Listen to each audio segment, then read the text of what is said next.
Types of machine learning. Machine learning can be mainly divided into three types. First is supervised learning, second is unsupervised learning, and the third is reinforcement learning. Let us learn about all these three. First, we'll pick supervised learning. In case of supervised learning, whenever you want to prepare a machine learning model, what you will do is you will provide this model with data and labels. The next question is, what is data and what are labels? Whatever is the input that you want to provide to the model, these are called as data, and whatever are the corresponding expected output, that is what you will call as labels. Let us consider that you are going to do a classification task. Then corresponding to each input, you will have some particular outputs. So whatever are your inputs, those are what you will call as data, and whatever are the corresponding outputs, those are what you call as labels. So in the learning stage, the model will go through all these. It will understand that if this is the data, this should be the label. If this is the input, this should be the label. If this is the input, this should be the label, and so on. When it goes through a lot of examples like this, it will understand that there are certain patterns according to which all those will go to label 1. There are certain patterns according to which all these things will correspond to label 2, and so on. Once it completes this training, it understands all the patterns in the data that you have provided. Then, if you provide a new piece of data to the model, then it should be able to provide output on its own. This is when you say the model has completed learning. That is, now if you provide any new input to the model, any new input, it will be saying this particular input corresponds to this particular label. So this output model will be able to produce on its own. This is what a machine learning model does. Okay. Now you understood what is supervised learning. What I'll do is I'll take an example. I'll take an example and make you understand what exactly is this. And later we can use the same example to understand other kinds of machine learning as well, right? Let us say you have a lot of pictures. Okay. You have a lot of pictures. These pictures corresponds to different animals in the forest. Okay. I'll have a lot of pictures here. Let us say all these are pictures. First picture, let us say corresponds to a lion. Second picture is of a cat. Third one of a dog. Fourth one of a monkey. This again of a cat.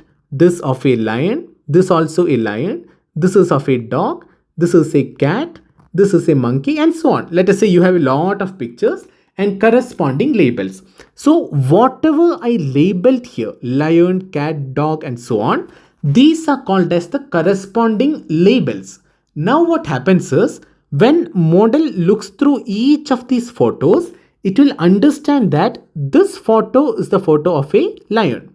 This photo is the photo of a lion. This is also a photo of a lion, which means now the model will check for the similarities between these photos, and it will understand that there are certain patterns in the photos which would mean it belongs to the photo of a lion. This is how it completes learning. And after the learning phase, if I am giving it a new photo, it will process the photo and understand, okay, this particular photo is of a lion. This is how the whole idea works. This is called as supervised learning. For examples, you can say linear regression, logistic regression, all these are examples of supervised learning, okay? Or maybe support vector machines, decision trees. When we go through this lecture series, you will understand all these things. We will in detail go through all those things and how those are coming under supervised learning. What exactly is the logic behind all those? We'll go through all these, okay? Next thing is unsupervised learning. We understood supervised learning, that is with data along with labels. In case of unsupervised learning, you provide the data, but it will be unlabeled. This is the point. The difference between supervised learning and unsupervised learning is that Here you are supervising it. You are providing data along with labels. You are actually teaching the model what exactly is the label, and then you are asking it to classify. But in case of unsupervised learning, you are not going to provide this label to the model. Instead, you are going to provide unlabeled data. You will simply provide the data, and the model is supposed to learn on its own on how to classify. So what happens this time? Let us say I have the same case. I have a lot of photos. Okay. Here I have a lot of photos. The same way I previously said, let us say this is of lion, dog, monkey, cat, and so on. Okay. I have a lot of photos. These corresponds to different animals. In this case, what happens in case of unsupervised learning? In case of unsupervised, even though this is a lion, I am not going to tell the model that it is a lion. I'll simply give the photo. Okay. This is going to happen for all the data. I will simply provide the data without saying what is the label. What is the model supposed to do now? I have not told the model that this is lion or this is cat. But in unsupervised learning, model will look for the patterns. There will be certain patterns which will tell the model that these things belong to one particular group. These things belong to one particular group, and so on. How does it identify that? Let us say there are a lot of photos of a dog. So in all the photos of dog, there will be certain patterns which are similar. Similarly, in all the photos of a monkey, there will be certain patterns which are similar. Identifying these patterns, the model is supposed to group these photos together. So keep in mind, in this case, model is not going to provide you the label. That is, it is not going to tell you that this is the photo of a dog or this is that of a monkey, because it doesn't know. But it will be able to cluster these into different clusters and tell you that this group is different from this group. This is how unsupervised learning works. Okay.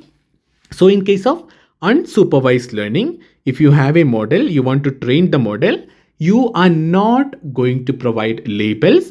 You will provide unlabeled data to the model.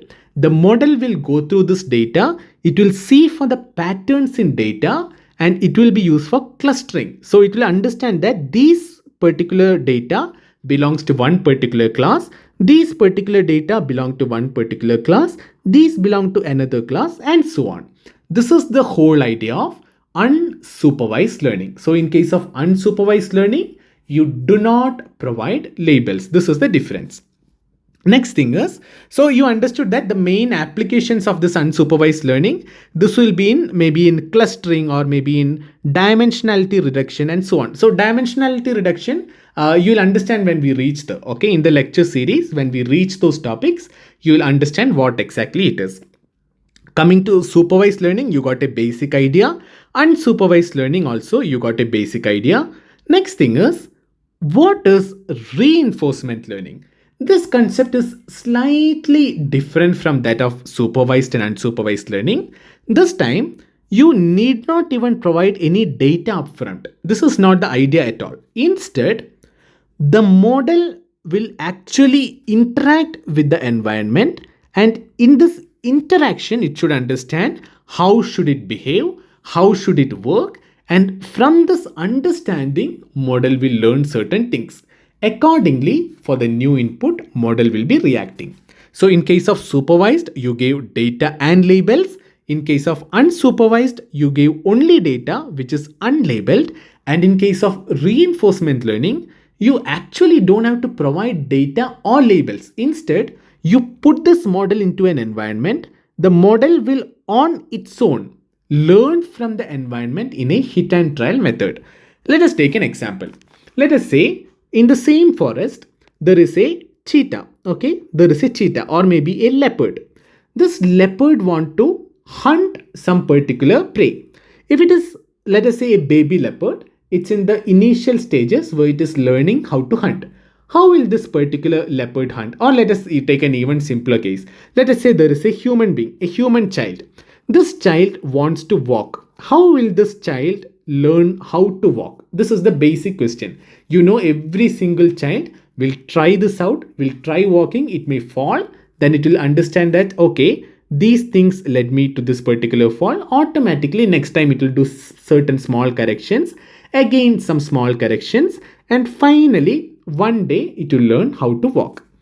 How this is happening is, it is actually put into the environment. You have a small child. This child is actually put into the environment. In the environment, it is trying to get up and walk.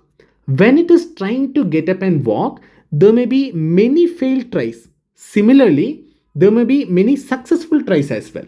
In all these tries, irrespective of it is a failed try or a successful try, it will understand certain things. When it is a failed try, it will understand why it failed, and whenever it is a successful try, it will understand why it became a success. Accordingly, what he should do is, for each of the actions that led to that success, he should be providing certain rewards. That is, you should understand that those actions were the right actions. Accordingly, it will understand how to walk. So where you use reinforcement learning is, let us say you want a model which will play the game of chess. This is an example scenario. If you have a chessboard and you want reinforcement learning model to play chess for you, what actually happens is, it will be put into the real environment. It will try playing the game of chess. So it will make certain moves. It will make certain moves here and there. At the end of the point, let us say it won the match. If it wins, it will understand that among all these moves that I did, there were certain moves which actually contributed more towards my win. So accordingly, there will be total rewards here. For a win, you will be getting some total rewards. These rewards will be distributed to each of the steps that contributed to this reward. This is how reinforcement model would learn. That is, let us say you lost the match this time. Then you will have negative rewards. There will be certain steps that you did which actually led to the loss. So for all those steps, it will distribute these negative rewards accordingly. According to the involvement of that particular step in your loss, you will distribute negative rewards. If it is a win, you will distribute positive rewards. So as the rewards get distributed in each game of chess, after, let us say, some 1 lakh times of trying out, it will understand that under these scenarios, these are good moves. Under these scenarios, these are bad moves, and so on. So after it has done 1 lakh tries, 1 lakh times it has tried playing chess, it would have learned a lot of things from this environment. For each move at each point of time, what exactly is the right move.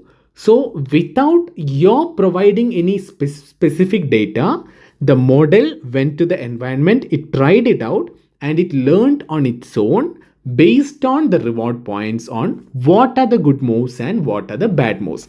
So this is how generally a reinforcement learning model works. First, it will take some action.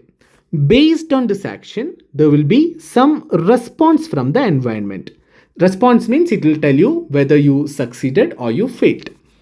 Based on this response, you will have rewards. These rewards will be spread to all the different steps that you contributed. So this is what is used to upgrade your strategy. So you will upgrade or update your strategy, and accordingly again you will take action. So this cycle goes on like this. After each cycle, your model will improve. This is the idea behind reinforcement learning. So in this lecture, we learned about supervised learning, unsupervised learning, and reinforcement learning. So in the coming lectures, we'll be diving deep into it, each type of supervised learning, unsupervised learning, and so on. So as of now, we have a basic idea of what is supervised learning, what is unsupervised learning, and what is reinforcement learning.